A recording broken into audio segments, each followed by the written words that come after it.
There we go. Good morning, everyone, and welcome. It's my pleasure to welcome you here to the Santa Barbara Education Foundation's State of Our Schools presentation with our Santa Barbara Unified School District Superintendent Carrie Matsuoka. So last week we went on a field trip to Washington, D.C. And on the way home on the plane, I watched the movie that he named me Malala. And that was released in 2015, but it was such a reminder that there's still parts of the world where education is not available to all people, where if you're a girl, you can't get an education, and that people are fighting to get an education in parts of the world. And it just really rang home to me how important education is and how lucky we are as a community and as a country to have a robust public education system. Not to say that we don't have a lot of complexities and challenges, we do. And we're fighting for public education in our own way here in California, in Santa Barbara, in every school district. But I know that in this school district, I see the administrators working so hard. They're so passionate about education and about serving all of the students. I think that we're doing our own fight here, and I'm really proud to be a partner with the school district here and to be working alongside these really passionate individuals. And with that, I'd like to thank our sponsor today, Santa Barbara City College Foundation. Jeff Green is here somewhere.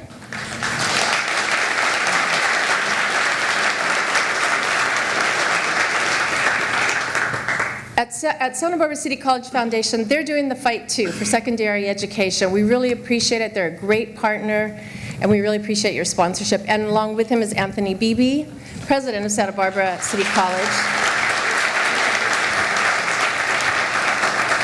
I'd like to also acknowledge elected officials that are here.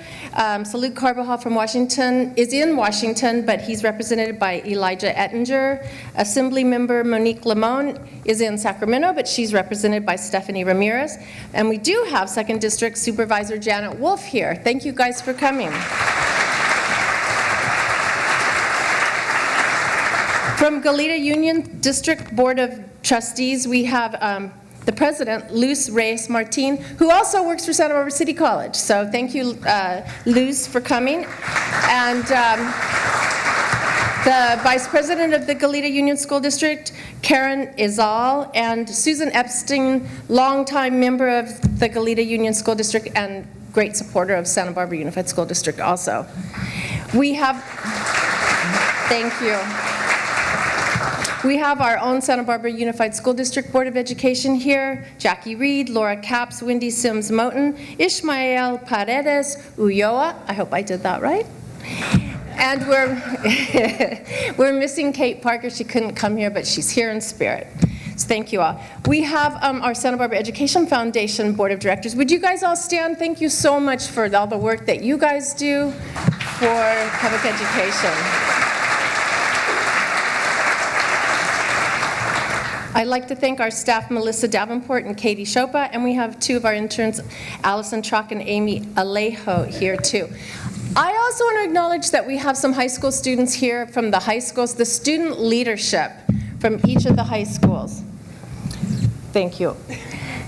So would the students that are here please stand up that are here from the high schools? We really appreciate your leadership. Thank you.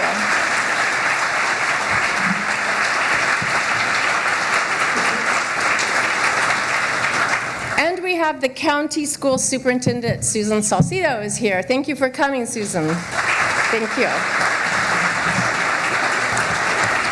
So for those of you who aren't familiar with Santa Barbara Education Foundation, we were established in 1985. A group of concerned parents and community members got together to form an organization to help support the schools in times of declining revenues.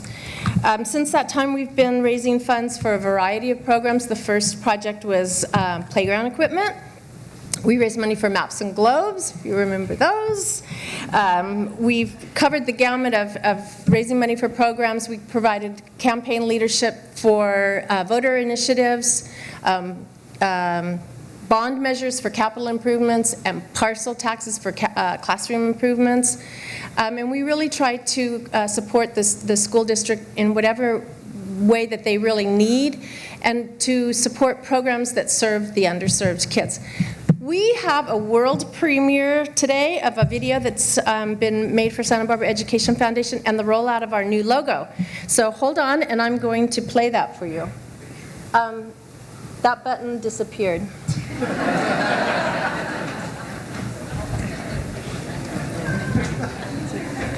You got it? Oh, there. There we go. Thank you. The public education system is where we get the privilege of taking care of and forming our community that we live in. Public education is one of our greatest institutions in our country and one of the most challenging. Our school systems have been asked to do so much, and the resources haven't changed. Funding in California is especially challenging. We rank about 48th in the nation in terms of funding per student. Santa Barbara Education Foundation raises money to support programs so students can get the best education that they can. The brilliance of Santa Barbara Education Foundation is that they come to the school district and say, what are you missing? What do you need help with? Let us help you with that. They're at the table with the school district to identify where the gaps are, and that's what makes them unique. They're not the largest foundation, but I think they have the most leverage to help us change. Without Santa Barbara Education Foundation, a lot of services wouldn't be able to be provided to the students. I go to Monroe and I play the tenor saxophone. It just expresses your feelings.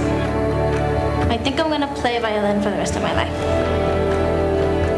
These kids come to us so vulnerable, and we get a chance to love them and care for them and watch them grow. I was really struggling, rarely went to class. I don't think I would graduate without the academy. I don't think I would have gotten past my freshman year.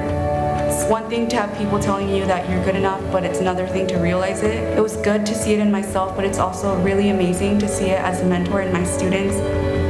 Teaching them life skills, because I think a lot of kids are still struggling with their own identity at that age, and my goal is to reach younger ones so as they get older they understand how to deal with stress a lot better.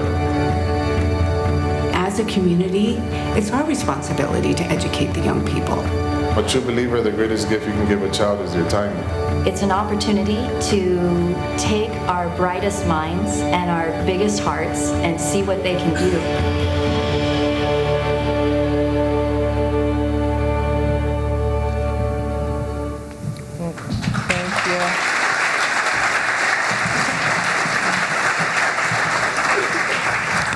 So after Superintendent Matsuoka's presentation, he's going to leave ample time for questions. So form your questions as you're listening to his presentation, and then we will answer as many questions as we have time for.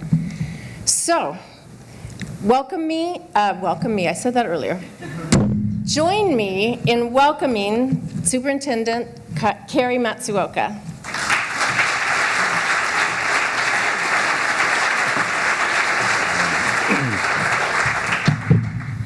All right, good morning, Santa Barbara. How are you? Good. Hey, how about those Dodgers? Unusual that we will be watching a baseball game into November. Very, very cool. So this is my 38th year in education, and invariably I run into one of my students. So I'm standing here and this mom comes up, says, "Hi, do you remember me?" And I looked at her, I'm sorry, I don't. So, Serene Chan, where are you? Where are you? Where'd Jenna? There she is. I told her she's gonna make it into this speech. So, I taught Serene chemistry at Saratoga High School quite a while ago. And Through her journey in life, she's now ended up in Santa Barbara, and she has a kindergartner in our district and also a 3-year-old. So welcome to this community, welcome to Santa Barbara, and wow, the fact that my students are now parents is just kind of blows my mind. So thank you.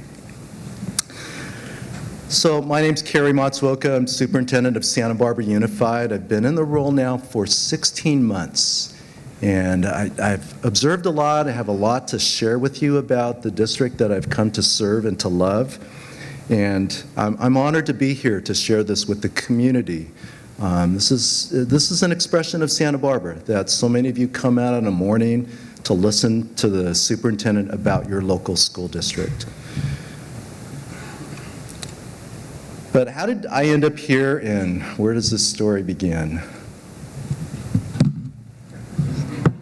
So look at that young couple.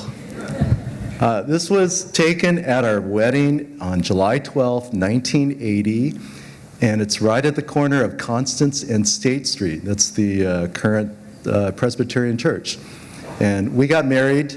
It actually was a double wedding ceremony because Polly and her sister Sandra, we all got engaged like almost the same time, and we just looked at the parents and said, oh, let's just do that all at once.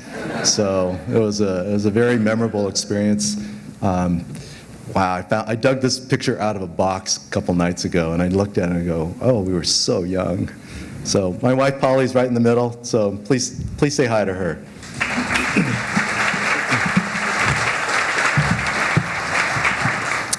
Polly and I met at UC Davis, and we got married, and we have 3 sons who are grown and married and really thriving in life. They're scattered all over the country. We have one in Brooklyn, one in LA, and one in the Bay Area. And it's just been a delight to be parents and to raise great guys. Just by way of background, we have lived in Napa, San Jose, Santa Cruz, and now Santa Barbara. And for Polly, this has been a homecoming for her because she's an alum of Dos Pueblos High School. So, yay, DP. There's a few DP alums. Oh, Principal Woodard, yeah, there we go. During my teaching years, I taught chemistry and computer science, mostly at Saratoga High School, which is just a really amazing place up in the Bay Area. I was principal of Cupertino High School in the shadow of Apple Computer.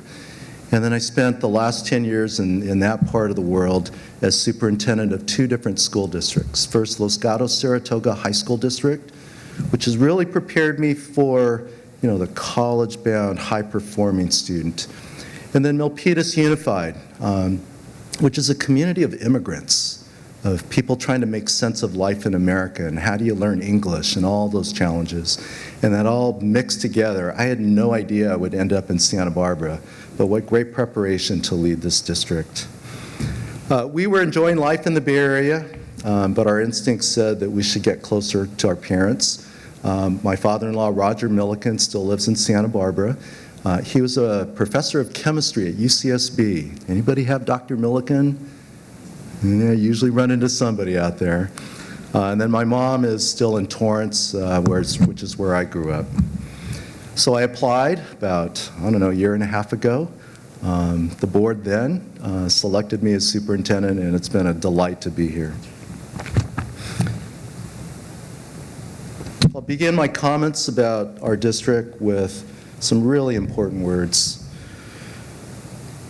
Public education is more important than ever.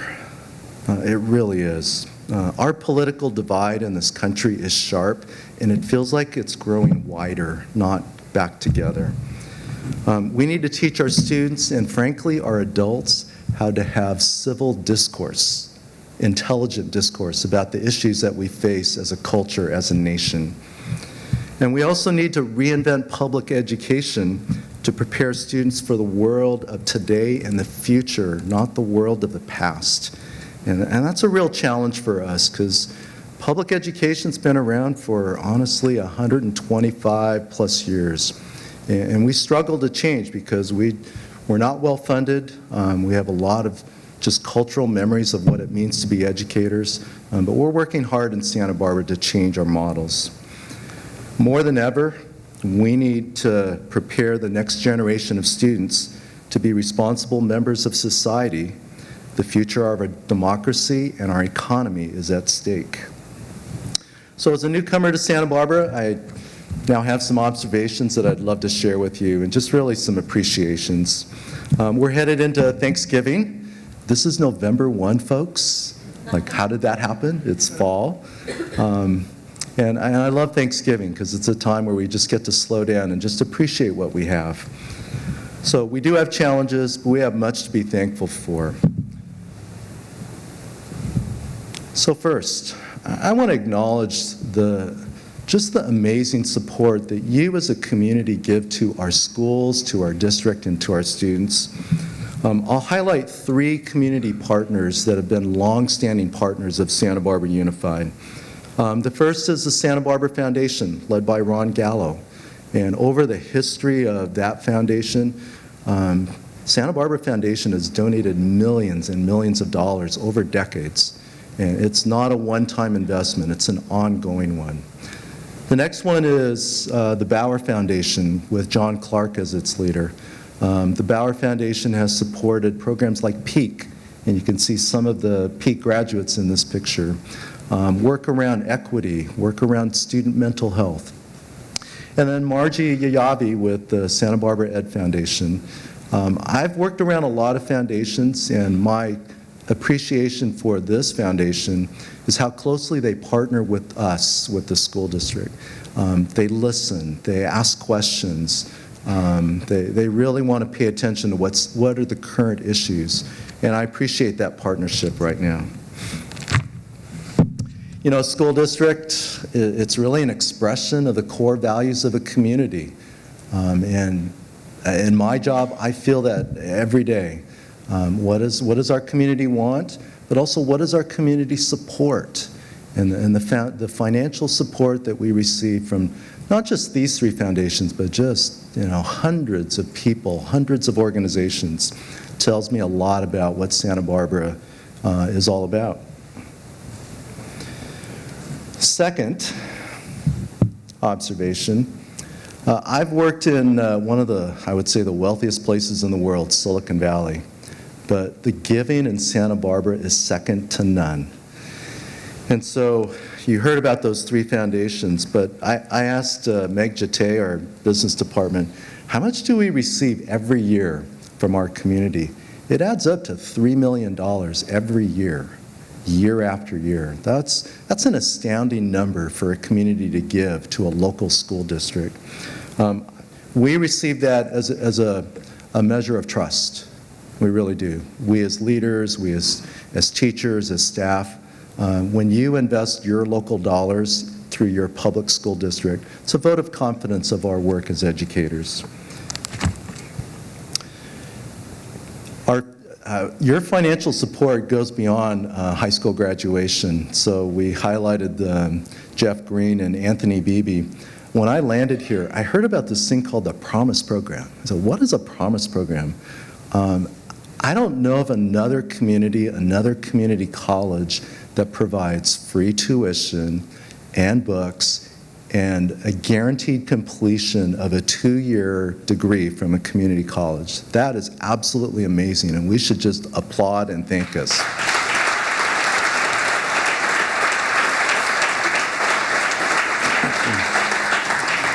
We all know that the cost of college has been rising. The total cost for a family who lives in California to send a student to UC is now pushing into the $36,000 to $37,000 range per year. That's getting outside the range of middle class. So for our students to be able to graduate from our local high schools, go to community college, and by the way, you are ranked #1 in the nation, correct? Yes, so it's a great institution. But the financial support that we provide, it sends a huge message to kids that we value you, that we want to support you, and that's going to pay off as they continue to work and live in Santa Barbara. By the way, I had the chance to meet Michael Tobes before he passed away. I was really grateful for that. I'd heard a lot about him, and he came to a meeting, and we were talking about some facility work. What a gracious man. What a generous man. I believe, is Ann here? saw her on the list. Well, let's just, in just appreciation of what Michael has represented, I mean, to build the Montecito Bank, the Tobes Group, as a development company. But more importantly, the legacy of philanthropy that he's left through his organizations. I mean, yes, they're businesses, but more importantly, they're part of the fabric of Santa Barbara. So we appreciate Michael. Let's just, in memory of him, let's just give him a round of applause.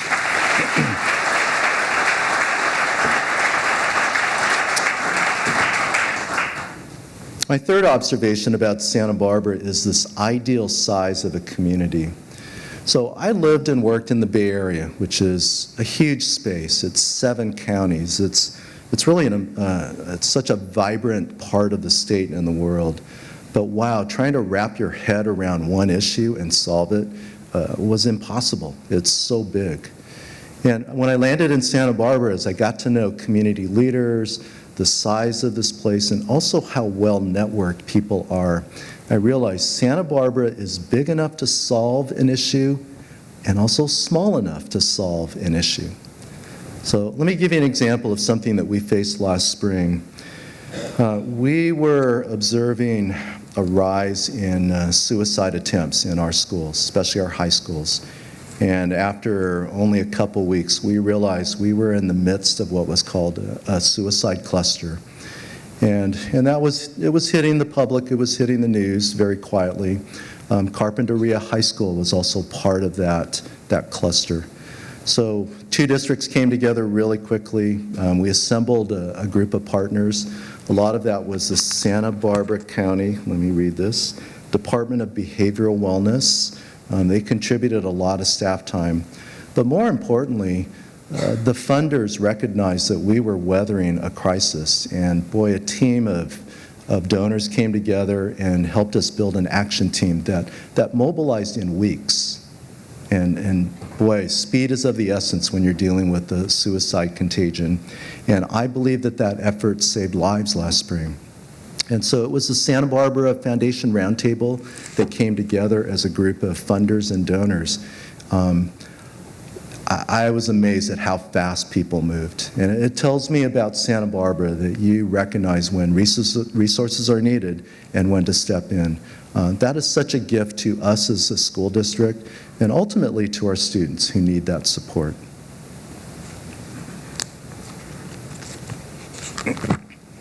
So if you think about the mission of a school district, we don't make widgets, we don't produce a product. Our product is priceless. It's human beings. And we're really in the human capital development business, if you think about it. And the best resource that a country has is its people. And to invest in the future generation is the most important work of a community. And it's one of the most challenged. And so we want to give you a glimpse of our district and where we're at with some numbers. There's a part of our district that should never change, the part of raising young people who are kind, who are generous, who are happy, who are well prepared for life and relationships. But there's also part of our district work that needs to change because the world is changing fast.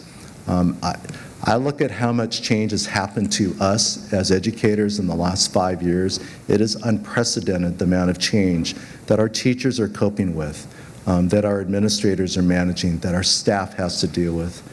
And so here's a glimpse of our wonderful school district. So we have, there's the mission statement. I'm just going to pause and let you read that.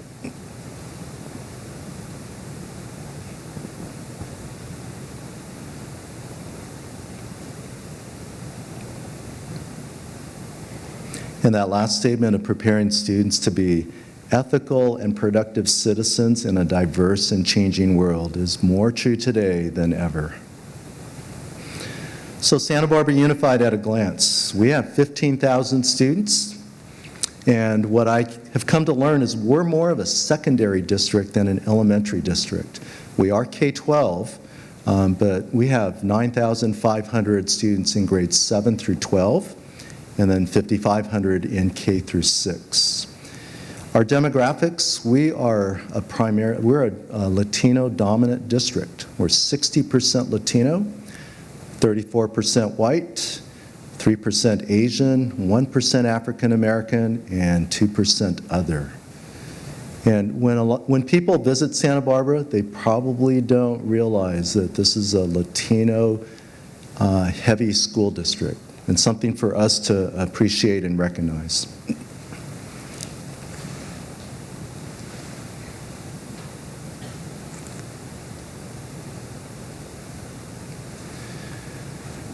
So of our students, 50% of our students are learning English as a second language at some point in their life, in their educational career. And that may not be obvious to the average person who looks at our district. And of those 50%, half of them, 25% of our district, are currently learning English and striving hard to reach proficiency. And I just want you to put a number with that. That's 3,500 students that are learning English in our schools so that they can access the curriculum. I mean, imagine you dropping into another country, pick one, pick the favorite country you would love to live in for a time, and then be asked to learn, let's pick a subject, history in Spanish, or pick a harder one, learn chemistry through Japanese. I mean, wrap your head around what it's like for our EL students to learn English and then also to learn the content that we ask them to learn. Next, 50%, half of our students qualify for free and reduced lunches. That's a metric that we use to determine socioeconomic status. Our Student Nutrition Division serves 9,000 meals a day. Okay, 9,000. Some of our students have breakfast, lunch, and dinner with us. Is Nancy Weiss in the house? Saw her on the list. So Nancy Weiss is our Director of Student Nutrition. She runs like restaurants in our schools. If you know Nancy, she's always pushing the envelope of quality of service. I mean, it's great food. And by the way, look at this great picture. The young man on the right, he's kind of hamming it up. So that's Oscar Capps. That's Laura Capps' son. Isn't that great? Here's a stunning statistic. 14.3% of our students are classified as homeless. When I heard that number about a couple months ago, I did not believe it. Now, let me define homelessness. It doesn't mean necessarily living on the street, but we have a technical definition in the Department of Education that you're living in a hotel or motel, or you're living, in a car, but the biggest challenge is multiple families living under one roof. And we're not talking about a 5-bedroom home. We're talking about a 1-bedroom apartment in the west side of Santa Barbara or east side. We have an incredible challenge with homelessness. And I also learned that Santa Barbara County has the highest rate of homelessness of the 58 counties in the state. Now, for those of us that, we wake up, we look out at the mountains, we look at the beautiful ocean, I think we view Santa Barbara as this idyllic, perfect place. Well, for a lot of our students, this is not perfect. In fact, they have to work hard every day to get to school, to survive economically. And I want you to realize that's who comes to our classrooms. Students who are learning English, students who are dealing with housing challenges, and now you overlay the immigration challenges that some of our families face. It's quite a place. And then lastly, employees. We have almost 1,600 employees. We have almost 800 certificated staff, that's our teachers. We have 715 classified support staff and about 76 management leader staff. So how are we doing on finances? Here's a really quick big picture. Our district budget this year is $161 million. That's a big resource, but we also serve 15,000 students. Last year, when I landed here, we needed to resolve a budget shortfall of $2.5 million, and we did that with some hard work, but we also did it without reducing any program and any staffing. We just tightened our belts and got through that. We have now shifted to what's called a local community-funded school district. And for those of you that have heard the term basic aid school district, that's what we have become this year. We're going to kind of be on the edge of that funding model for the next few years, and then in the long-term future, we will be a community-funded district. All of our partner districts that send us their rising 7th graders, that's Goleta, Hope, Montecito, and Cold Spring, are all community-funded districts. And I believe City College is, I'm looking for head nods. No, oh, you're not basic aid. You wish you were basic aid. Yes. The pie chart, I'll summarize it really simply. We spend 87% of our dollars on teaching and supporting students. And then we have, 11% is general operations. It's really not that much of the budget. And then 6% is general administration. So that's actually a very consistent number across public school districts. School districts usually spend between 80 to 85% of their dollars on the core instruction and work of supporting student learning.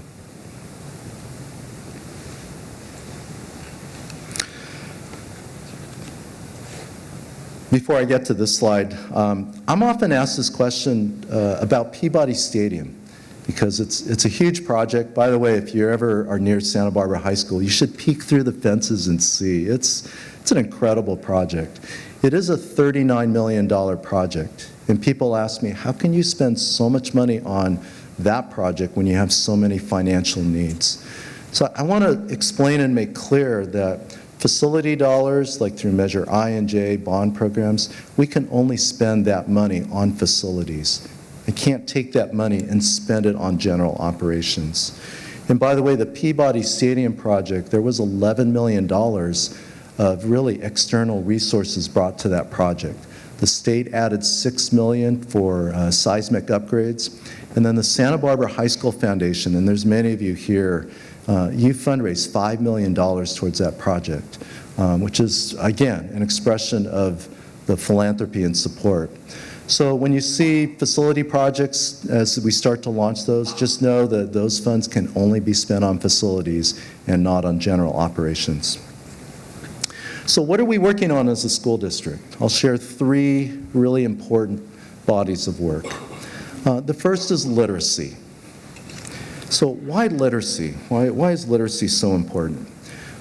Our students are now learning what are called the Common Core State Standards. They've been in place now for about 4 years. They are rigorous, they're challenging, they're really great standards, but the premium placed on reading and studying and understanding text is at a level that's very different today. We have the Next Gen Science Standards that have been released, and we are going to be implementing them. We're already testing it this year. Full implementation is next year. And then the Social Studies Standards are going to be released next year. Every one of these standards, if you or I as parents, and some of you as parents at home, as you support your sons and daughters with what they're bringing home, it's like, wow, this homework's different today. It's like, man, I actually have to learn this stuff. Or some of the parents just say, just get some help at school, please. You know, especially the math. The math that we ask students to do today is categorically different. It's not factor that equation and solve for X. It's solve a word problem on every page. And you know, my students, they hated word problems. They just did. But when you go off into the world, what does your boss give you? They give you a word problem. And that word problem is not usually packaged in a nice, orderly set. It's like, here, I'm giving you this assignment, figure it out. Literacy is essential to master those standards. And if you think about it, the academic vocabulary that our students need to master is needed for life in the 21st century, because today's work, it's about information. It's about technology. It's about navigating sources of info that you have to make sense of. And so the demand for literacy is higher than ever. So we need to address the needs of our English language learners. It's been brought to my attention about the needs of students with dyslexia. And there are more than a few students who struggle with that. In fact, in this room, statistically, there's probably about 25 of you that have wrestled with dyslexia at some point in your lifetime. I would argue that literacy is the gateway for every student to be a successful thinker, reader, literate person, and citizen in this global economy. So next, we have a technology implementation that is really, it's amazing. It's fun to walk into classrooms and to see this. So we've called this our Tech Equity Program, and this fall we deployed 7,400 new iPads. That's like half of our school district. And we now have a total of 15,000 devices deployed. So we're virtually at a 1-to-1 ratio. Now, why is that so important today? Well, does anybody have a job where you don't use technology? I mean, there may be a few of us in this room, but almost every job today, you have to interface with tech. The assessments, the end-of-year exams that students face, it is taken on a device. So imagine sitting down to a demanding test, but never working on a device. And so it's really important that our students experience a keyboard. You know, how do you move the mouse around so that you can navigate that problem? And so we're really excited about what the devices are going to bring to our students this year. And the reason why the word equity is in this program, it is an equity issue. Some of our students will only learn technology and understand the internet through us, because some of them don't have that access at home. So it's super important that we provide that access. And then our third initiative is Measures I and J. So, you know, I land in this job, July, and there's a bond election unfolding. It was my fourth campaign as a superintendent. Honestly, I just observed what our community leaders did. And when the vote came in at like 72 and 73%, that told me a lot about Santa Barbara, that you believe in your school district, and they're willing to invest in our facilities. You know our schools. Some of them, like Santa Barbara Junior High and Santa Barbara High, La Cumbre, those buildings were built like a century ago. Do they need upgrades? Absolutely. So here's a glimpse of a lot of our projects. We have Peabody Stadium. By the way, that stadium is going to be just beautiful when it's done. But we also have a beautiful new walkway at Cleveland that helps families navigate from the Milpas corridor up to the school. DP, we experimented with remodeling a classroom to see if we can get some more light and air in those classrooms. We started with some simple projects, some paving projects, and then Washington, I like that, keep calm and plumb on, because they got a complete underground electrical, plumbing, and sewer system. And even though that's kind of boring, it's really important that your sewer system works. Now, what's not in this picture is we're also upgrading furniture in our classrooms. And you'd say, why furniture? Well, how many of you are alums of Santa Barbara Unified? Raise your hand. Oh my God, look at all of you. Wow. You know what? The chairs that you sat in when you were a student are still in our classrooms, which tells you something about the rate of change in education. So in some ways, our furniture, it represents the past. Now, what we're bringing in is furniture that you'll see in modern workplaces. Furniture that's on wheels, furniture that's flexible. We want our classrooms to breathe, to live, and let students move around. In fact, we even are experimenting with standing desks in some of our elementary schools, because I think kids pay attention better when they're standing instead of sitting all day. So that's an important upgrade, and you'll see that unfold. Already our students and our staff have loved the furniture improvements.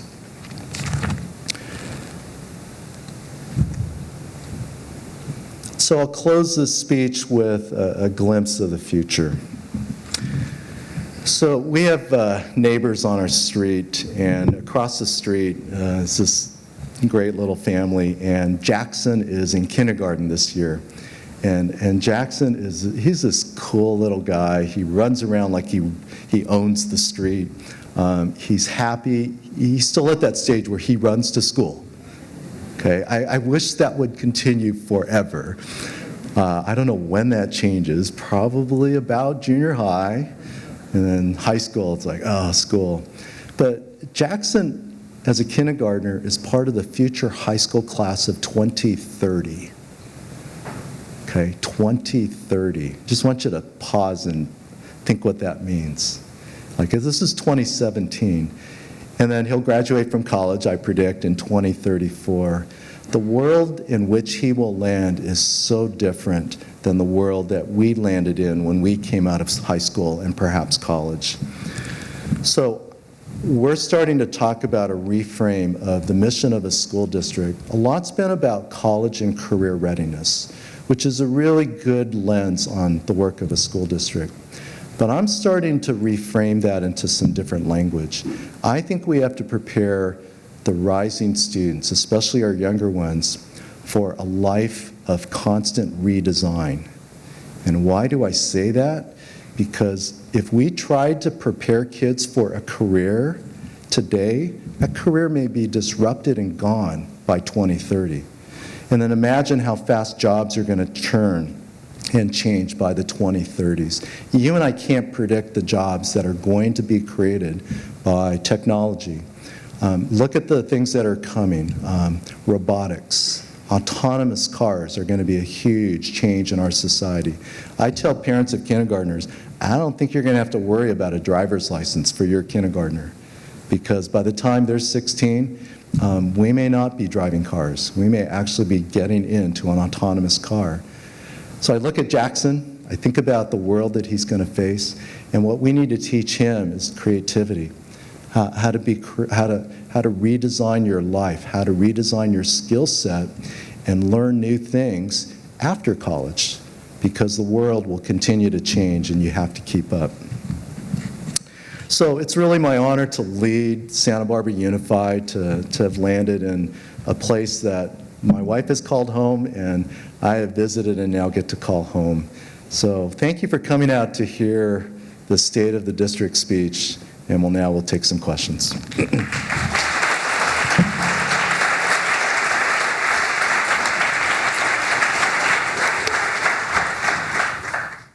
Yes, question. Thank you so much for providing this. And I'm a parent at Santa Barbara High School, and I've been told it's, obviously it's a historical building, but the heat that we've been dealing with for the first couple months of school for the last few years, and I assume it's going to get worse. I feel so for the teachers and for the students, and how can they learn when they're just dripping? It's those buildings, those classrooms. They just get, I don't know if you've ever been there or not, but I went to school there and it was hot, and now that I hot flashed, of course, it's easy. But it's very frustrating. And I wonder if there's any plan to, and I know air conditioning is bad for the environment, but is there anything we can do on those days? Yes, so that's, last week I was getting quite a few emails about how hot it was in my classroom. I heard about the heat wave of, was it 2015, 16? I just heard that fall was just really hard and miserable. So as I toured our district, looked at the facilities, I listened to that question about, should we air condition our district? At that time, we didn't know about the facility bond. But in Measures I and J, when that priority list was built, there weren't any plans for air conditioning across the district. But I recognize it's a learning issue. When it's pushing 90 degrees in your classroom, it's really hard to learn. So we're taking a look at what can we do to try to solve some of it.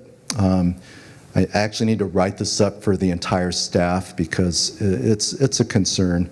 So every new building that we're building out of Measures I and J will be equipped with air conditioning. So at least we can do that much, because the cost of adding AC to a building under construction is minor. We are setting a goal of trying to create some large air-conditioned spaces at every school. So that's like libraries would make sense. Just places where kids can just take a break. The cost of air conditioning every classroom in the district, I don't even want to put a number out there. It would be astronomical. But we do have a study in motion. I want to see what it would cost to air condition our 3 comprehensive high schools. We can't do every classroom, but when you put 34 teenagers in a room that's 1,000 square feet, it gets really warm.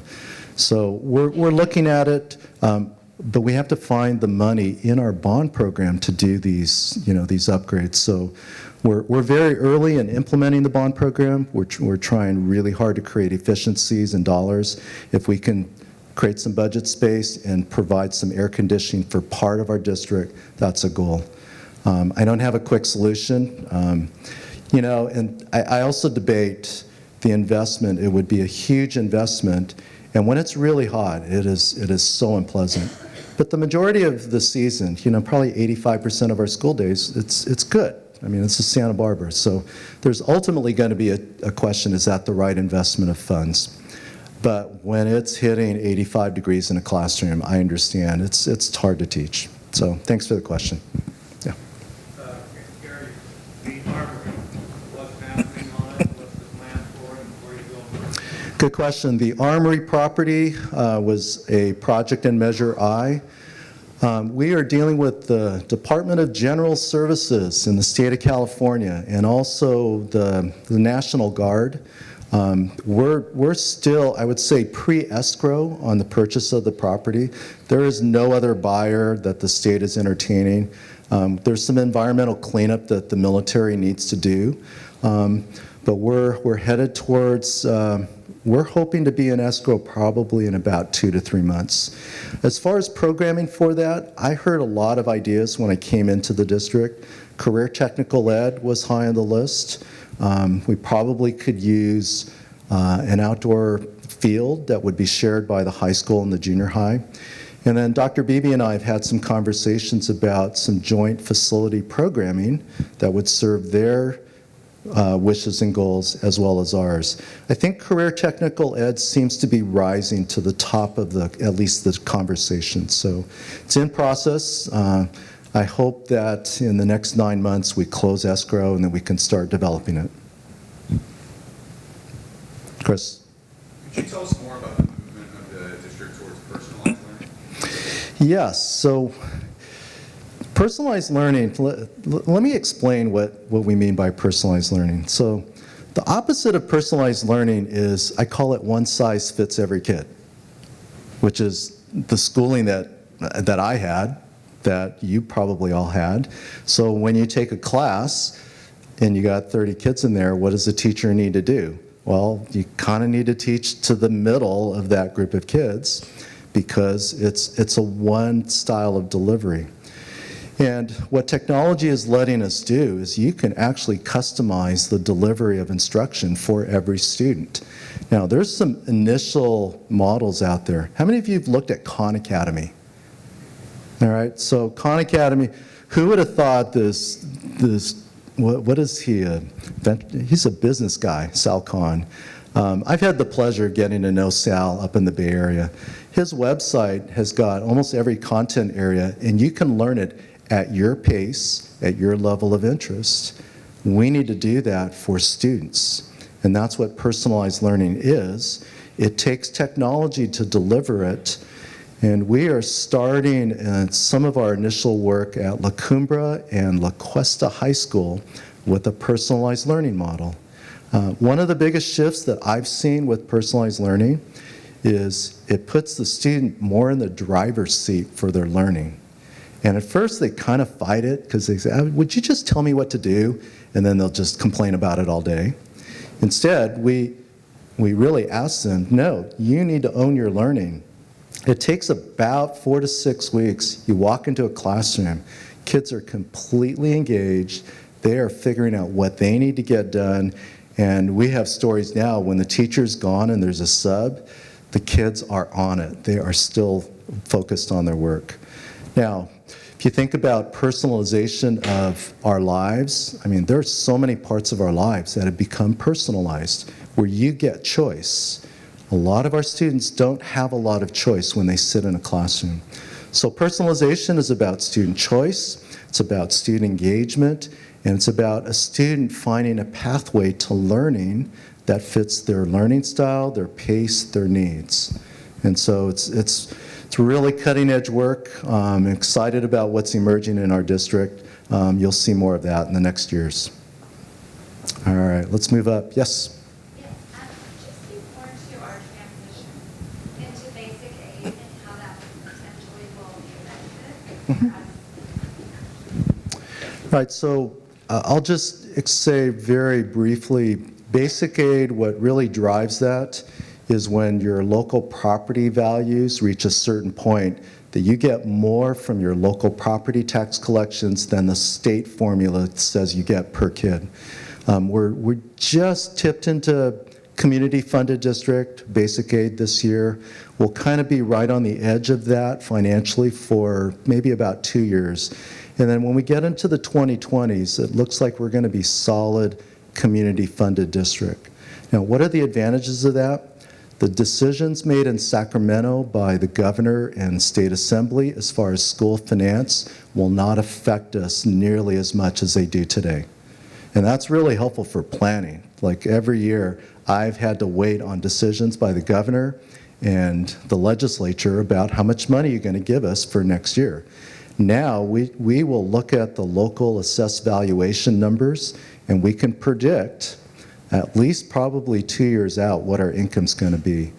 Bottom line is we will get more per student as a community-funded district than what's called a local control funding district. So more dollars per student, I mean, that helps us as a district. We're not going to be like rolling in dough. We're not going to be like some of our partner districts in our area, I won't mention names, have just tremendous resources per student. But being a community-funded district is a financial advantage.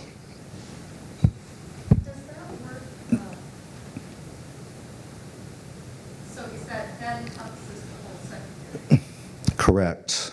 That's the basic aid. Yeah, so when we think about Santa Barbara Unified, I think from Goleta all the way to Montecito, that is our district. And so when we look at the property values, I mean, I'm now paying attention to developments that are happening in Goleta. Like that Christmas tree housing development is right behind my father-in-law's house. That's like 110 homes that are going to sell for a lot of money.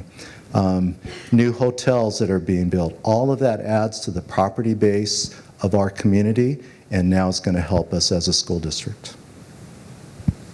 At the risk of creating some gasps in the room, what happens when real estate prices go down? Question, what happens if real estate prices go down? So since Prop 13 passed in 1978, there's been only 1 year or couple years where the assessed valuation in certain counties actually went negative. So that was after 2008, that recession. It's about 09 and 10. I think LA County went negative. Santa Clara County almost went negative. And so what happens is the AV growth slows. But in normal environments, in Prop 13, there's a 2% inflation factor on property taxes. So we're guaranteed a 2% growth on AV as a basic aid district. Now, would there ever be an environment where like the market crashes and all of our assessed valuation goes way down? I mean, if we have another 08 recession, it could happen. Thing is, we can see that coming probably a couple years in advance so we can plan and prepare for it. I had to do that in Los Gatos, Saratoga. We saw it coming, so had to slow down spending and wait for the economy to heal, and then it went back up. That's what we're seeing with assessed valuation. If you go to the county assessor's website, there's some really interesting historical data about from 1977 to today, the assessed valuation. I mean, yeah, there's ups and downs, but that picture is pretty solid. So it's a good question. Yes? I love what you said about students needing the skills and knowledge so that they can constantly redesign their careers. I work in a tech company and I learn on demand all day. You have to problem solve, you have to have critical thinking skills, you have to be able to analyze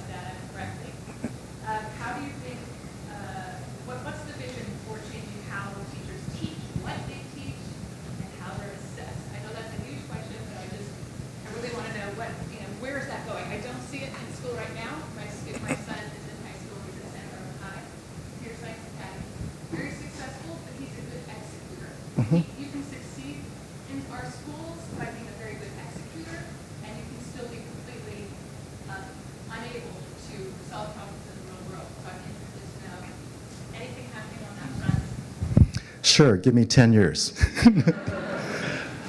I'll share some comments about how do we transform a school district over time. So I've been innovating in school districts now for about 5 to 6 years, and I'm starting to realize that there's a difference between innovation and transformation. Innovation is sort of like a one-time, you can do it in a year and you've innovated a model.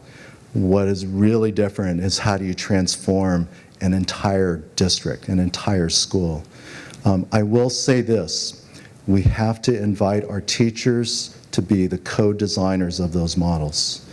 All right, there's guaranteed failure is if I send out a mandate that says, okay, we're all going there, or you have to do this, or I expect you to change. You know, that's not respecting the professionalism and the expertise of our teachers, but we also have to invite them to the future. You know, and so we're doing that. We're not letting them just sit with an old model. But remember, all of us were students in a 20th century model. So how do you change to something that you never experienced? And so we, as the leaders, we have to create learning environments for our adults that's not teacher-centered, that's not, you know, stand and deliver. It's really challenging for us, but, and I'll tell you what's helped me as a leader is to apply design thinking as a field to this really hard problem of transforming classroom schools in a school district. So great experiences up in the Bay Area with the Stanford Design School and that whole space. So I see a lot of head nods, that's good, yeah. Design thinking, if you haven't sort of explored that space, take a look at it, it's really important. How much time we got? What time is it? 1 or 2 more minutes, 2 more questions, yes? Could you talk about summer slide, the statistics you projected about the low incomes were pretty striking. Mm-hmm. Summer slide issue and what role, if any, the district should play in addressing that? Yeah, the summer slide is, by the way, we want to talk about things that are really old. Why do we have our current school calendar? It's so that kids could work out in the farm during the summer, harvest the crops, and it's like that construct's 150 years old. But I'll tell you, one way for me to lose my job is to change summer calendars. Really, I mean, if the school board and a superintendent said, we're going year-round, there's going to be a new school board and a new superintendent. The summer has actually gotten shorter today. It's only 10 weeks long, but there's still a slide because if you're not engaged with learning. So summer school took a hit during the last budget cycle. Summer school funds as a budget category got eliminated. We're starting to bring back some summer supports for kids. You know, the PEAK program and some of the supports that our foundations have provided are doing some great work. But we need to do summer programs for, you know, rising kindergartner kids or kids that are transitioning to high school. So we could do more, but that takes money. But it's a great question. All right, last question. I work for the Housing Authority City of Santa Barbara, and we have after-school programming for kids who live in low-income housing, after-school and summer programming. And we're also one of the founding agencies of the local collaborative for the national campaign for grade-level reading. And my question is, how can we as after-school providers, we and others like us, best collaborate with the school district and form a working relationship so that we can support the work that students are doing in school? Why don't you get in touch with me? And then just, you know, at least so that I have some information and context. And then there is a place for adult volunteers to help with literacy. I think there's place for all of our community partners to support us. We bear the largest responsibility to educate and raise students, but we can't do it alone. So would appreciate a conversation with you. Okay? All right. Well, thank you for coming out. Have a good day.